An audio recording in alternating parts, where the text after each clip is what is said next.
오늘 본문은 이제 아가서의 마지막 장면인데요. 남자와 여자가 동시에 팔짱을 끼고 나타나는데 여자는 남자로 하여금 사랑을 인치게 합니다. 그리고 그 인친 사랑의 위력적인 힘을 노래하고 있습니다. 그리고 이 8절부터 12절은 지금 이 여자가 연애 관계를 할 수 있을 만큼의 성숙해진 시기가 언제인지 오빠들과 논쟁하는 내용을 다루다가 이제 마지막에 가서는 사랑의 초대로 이 아가서가 마무리가 됩니다. 우리는 보통 10대나 20대 청춘 남녀의 사랑을 보고 있으면 그 풋풋함에 미소가 그려지고 아름답다라는 생각을 하지요.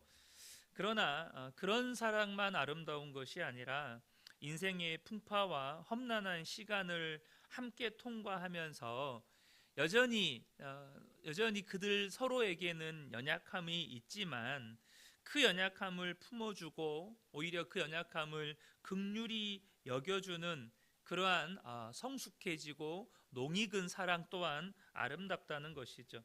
그래서 노년의 부부가 이렇게 함께 서로를 의지해서 길을 걸어가는 모습을, 손잡고 길을 걸어가는 모습을 보면 참 보기 좋다, 우리 이런 생각을 하지 않습니까? 제가 종종 이렇게 이 효천지구 이쪽에 산책로가 있잖아요. 산책로를 한 번씩 걸을 때가 있는데 제가 이렇게 걷다가 자주 이렇게 마주치는 노 부부가 있으세요. 근데 이 노 부부 중에 할아버지는 약간 그 중풍이 오셔서 걷는 게 매우 불편하신 할아버지신데 할머니가 그 할아버지 손을 잡고 같이 이렇게 운동시켜 주시면서 이렇게 해서 이렇게 거기 그 쪽을 걸으시는 거죠. 이제 그 모습을 한 번씩 볼 때마다 참 보기 좋다. 서로를 의지하는 모습이 참 보기 좋다. 이런 생각을 했었습니다. 바로 그것은 온 몸과 마음을 다한 사랑 아니겠습니까? 세상 무엇에도 굴복하지 않는 사랑이고 또 본문의 이 여자에게는 온 몸과 마음에 새겨진 사랑인 것이죠. 그래서 이제 그런 사랑을 그렇게 강력한 사랑에 대해서 본문이 이렇게 표현하는데 너는 나를 도장같이 마음에 품고 도장같이 팔에 두라 이렇게 표현으로 시작이 되는데 이 고대 근동에서 도장은 자신을 상징하는 상징물이었습니다. 오늘날로 이야기하면 인감 도장과 비슷한데 어떤 모든 뭐 거래나 매매할 때 이 반드시 도장이 필요했고 이 도장은 자신을 상징하는 것이었기 때문에 잃어버리면 안 됐어요. 그래서 어떻게 했냐면 이것을 목걸이로 만들어서 이 목에다 거는 경우도 있었고 반지의 인장으로 사용하는 반지로 만들어서 손가락에 끼는 인장으로도 사용했었고 때로는 이것을 이렇게 팔에 감아서 그러니까 몸에서 떨어지지 않도록 이렇게 도장을 가지고 있었다는 거죠. 그러니까 이 여인이 그 남자에게 자신을 몸의 도장처럼 몸에 품고 있어라 이렇게 요청을 하는 것입니다. 그런데 이런 사랑은 그렇게 온전히 하나가 돼버린 인생의 풍파도 다 통과하고 어떤 그 어려움을 다 함께 통과해버린 이미 한 몸이 되어버린 그런 사랑은 죽음같이 강하고 질투는 수월같이 잔인하며 불길같이 일어나냐니 그 기세가 여호와의 불과 같으니라. 많은 물도 이 사랑을 끄지 못하겠고 홍수도 삼키지 못하나니 사람이 그의 온 가산을 다 주고 사랑과 바꾸려 할지라도 오히려 멸시를 받으리라. 그러니까 우리가 10대 20대의 풋풋한 사랑도 아름답고 예쁘지만 인생의 모진 풍파를 함께 겪어낸 이 사랑은 이렇게 강력하고 설사 그것을 온 재산을 그러니까 억만금을 주고 살려고 하면 억만금을 주고 살려고 하는 그것이 오히려 부끄러움을 당할 만큼 그 사랑은 값지고 귀하다라는 의미가 담겨져 있습니다. 여러분 이것이 참 사랑이라면 반대로 상대방의 조건을 보고 하는 어떤 사랑 혹은 이것저것 따지면서 때로는 나의 유불리를 계산해서 적당히 이렇게 거리를 두는 사랑 마치 거래하듯이 이렇게 상대방에게 기브 앤 테이크, 내가 이만큼 했으니 너도 이만큼 해 라고 하는 이런 사랑들은 참 사랑이 아니라는 것이죠. 중요한 사실은 우리가 하나님께 이러한 참 사랑을 받았다는 것입니다. 아무런 자격 없는 우리들에게 조건 없는 한결같은 사랑을 부어주셨고, 우리가 생각하고 기대했던 것과는 비교할 수 없는 측량 못할 사랑을 우리에게 부어주셨고, 때로는 한 번도 들어보지도 못하고 경험해보지 못한 사랑을 우리가 경험하기 때문에 때로는 그 사랑에 너무나도 놀라기도 하고 감격하기도 하고, 우리가 그런 사랑을 하나님께 받았다는 것입니다. 또한 본문은 우리에게 무엇을 가르쳐 주냐면, 이것이 특별히 부부 관계에서 우리가 해야 할 사랑이라는 거예요. 조건 없는 사랑, 계산하지 않는 사랑, 함께 그 모든 인생의 풍파를 이겨내고 서로의 연약함을 품어주고, 그렇게 함께 끝까지 주님 앞에 손잡고 나아가는 그 사랑을 우리가 해야 한다는 것입니다.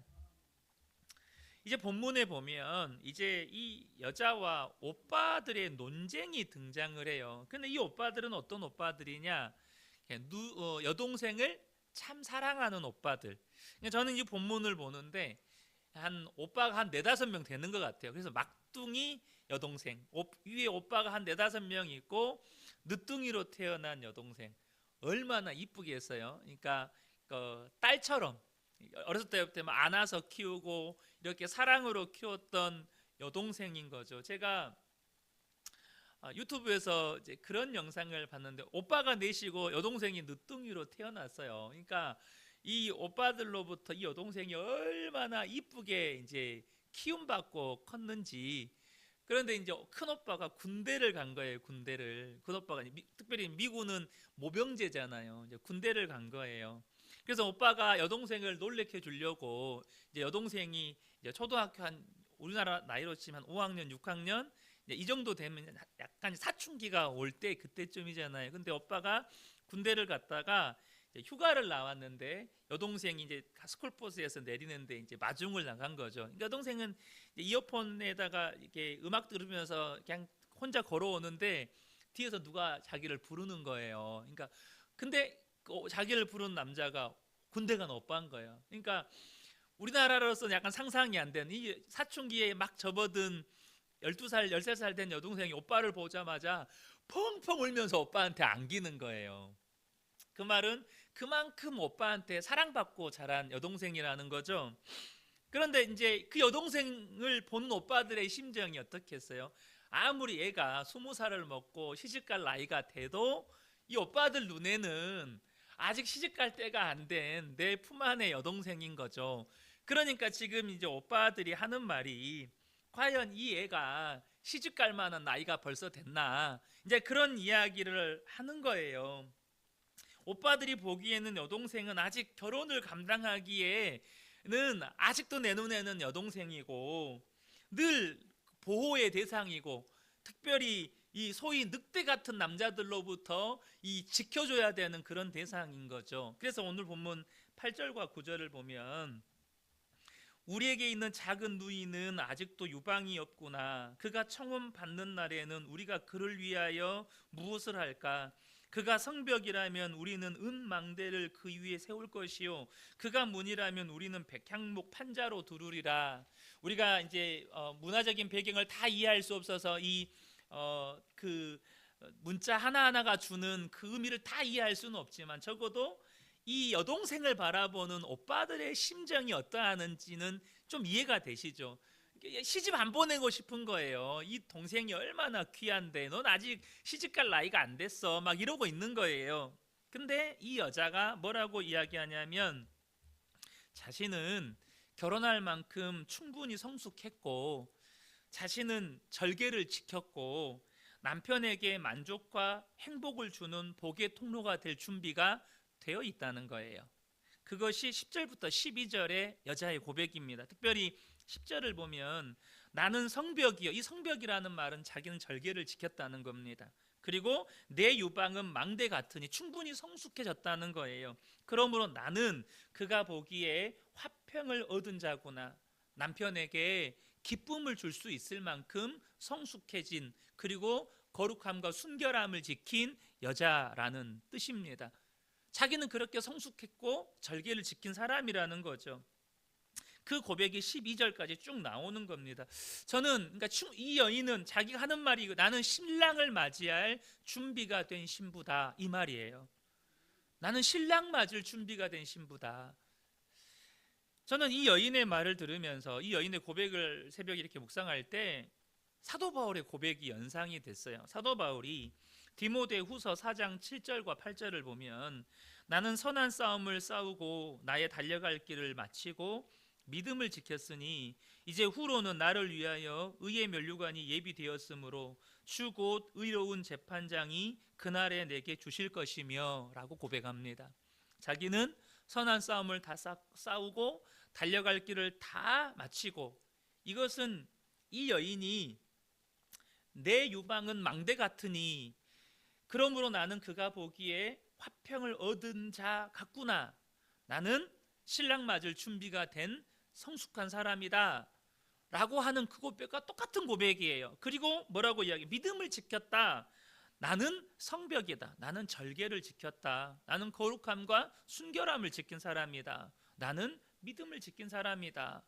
그래서 나는 그날에 우리 주 하나님으로부터 의의 면류관을 받을 것이다. 이 사도 바울이 이런 고백을 하고 있는 거예요. 예수님은 우리의 신랑이시고 우리는 그분의 신부입니다. 그분은 신부를 맞으려고 반드시 다시 오실 것이라고 약속하셨습니다. 본문의 여자가 자신은 결혼할 만큼 성숙했고 절개를 지켰고 남편에게 행복을 줄 만큼 준비가 되었다고 자신하는 것처럼 우리 또한 신랑 되신 예수님께서 다시 오시는 그날에 정말로 그날을 맞이할 만큼 정말로 우리가 준비되었는지 저와 여러분이 우리 자신을 살펴볼 수 있어야 한다는 것입니다. 우리 주님 다시 오시는 그날에 어린 양의 혼인잔치의 신부로 참여할 만큼 나는 성숙하고 나는 믿음의 절개를 지키고 사느냐 하는 것이죠. 여자가 남편에게 화평을 가져다 줄 만큼 준비된 것처럼 나는 주님 앞에 서는 그날에 주님 앞에 드릴 열매가 준비되어 있느냐는 거예요. 주님께 기쁨을 드릴 만큼 주님께 드릴 그 열매가 내 품 안에 가득 있느냐 하는 것입니다. 사랑하는 성도 여러분, 저와 여러분이 오늘 본문의 여자가 고백한 것처럼 또한 사도 바울이 그렇게 고백한 것처럼 어린 양의 혼인잔치에 참여할 준비가 된 그런 복된 분들 되시기를 예수님의 이름으로 축복합니다. 정말로 이 땅을 사는 동안에 정말 우리가 하나님 앞에 설 준비가 되어 있어야 한다는 거예요. 이 어린 신부가 오빠들에게 나는 신랑 맞을 준비가 된 사람이다. 나는 성숙했고 절개를 지킨 사람이다. 나는 신랑에게 기쁨을 줄 준비가 된 사람이다. 여러분, 저와 여러분이 그러해야 되지 않겠습니까? 정말 나는 하나님 앞에 설 준비가 된 사람입니다. 나는 믿음이 성숙한 사람이고 나는 이 땅을 사는 동안에 믿음의 절개를 지킨 사람이고 우리 주님 앞에 드릴 열매가 가득한 사람입니다 라고 말할 수 있는 그런 준비가 되어 있어야 한다는 것이죠. 이제 마지막 끝으로 이 아가서의 마지막인데요, 남자 곧 신랑은 자신의 친구들마저 애인의 목소리를 듣고 싶어 한다고 하면서 자신에게 목소리를 들려달라고 부탁을 합니다. 신부에게 목소리를 들려달라고 부탁하는 거죠. 이에 여자는 향기로운 산들의 노루처럼 어린 사슴처럼 속히 뛰어내려와 자신에게 와 달라고 요청합니다. 13절 14절입니다. 너 동산에 거주하는 자야, 친구들이 내 소리에 귀를 기울이니 내게 듣게 하려무나. 신랑의 친구들도 신부의 목소리가 듣고 싶다 하는 거예요. 그러니까 너의 목소리를 들려주지 않겠니? 여러분, 주님이 우리 목소리를 듣고 싶어 해요. 뭘로 듣고 싶어 할까요? 기도로 듣고 싶어 하고 우리가 올려드리는 찬양으로 우리의 목소리를 듣고 싶어 하지 않겠습니까? 주님은 우리의 소리를 계속 듣고 싶어 해요. 여러분, 새벽을 깨워서 기도하는 일이요, 정말 중요합니다. 여러분, 주님이 우리에게 듣고 싶어 하는 말이 뭘까요? 주님을 향한 사랑의 고백, 주님을 향한 우리의 삶의 고백, 주님이 듣고 싶어 하신다는 겁니다. 14절에 내 사랑하는 자야, 너는 빨리 달리라. 향기로운 산 위에 있는 노루와도 같고 어린 사슴과도 같아라. 이거는 신부의 고백입니다. 신랑에게 내 사랑하는 자야, 너는 빨리 달려와라. 빨리 달려오면 내가 들려주겠다. 지금 이런 신부가 고백을 하는 거예요. 향기로운 산 위에 있는 노루와도 같고 내 어린 사슴과도 같아라. 이렇듯 아가서는요, 신랑은 신부를 갈망하고 또한 신부는 신랑을 갈망하고 기다리면서 끝을 맺습니다.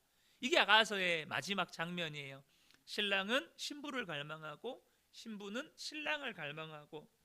여러분, 신랑이신 주님이 오실 날을 기다리는 우리 성도의 삶이 이와 같다는 것입니다. 우리 주님이요, 다시 오실 그날을 갈망하십니다.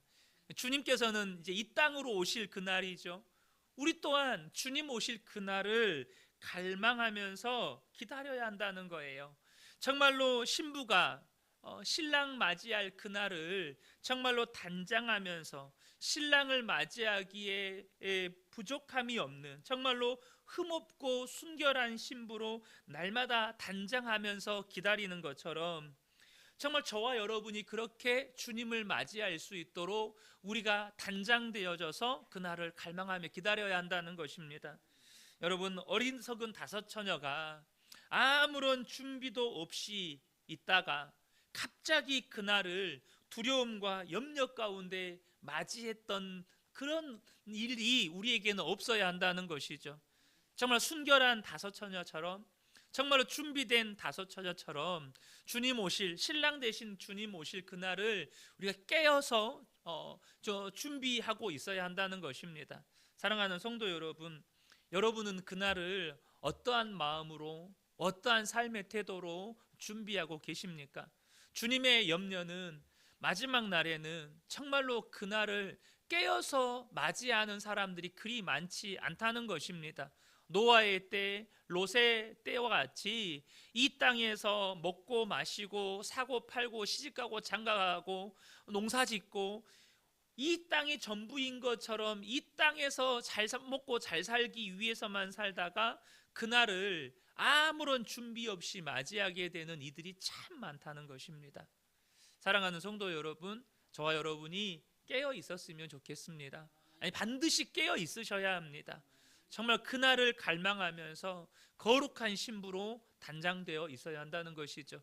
이 새벽에 함께 예배한 우리 모든 성도님들에게 정말 이 아가서의 신부와 같은 은혜가 충만하게 임하시기를 예수님의 이름으로 축복합니다. 아멘.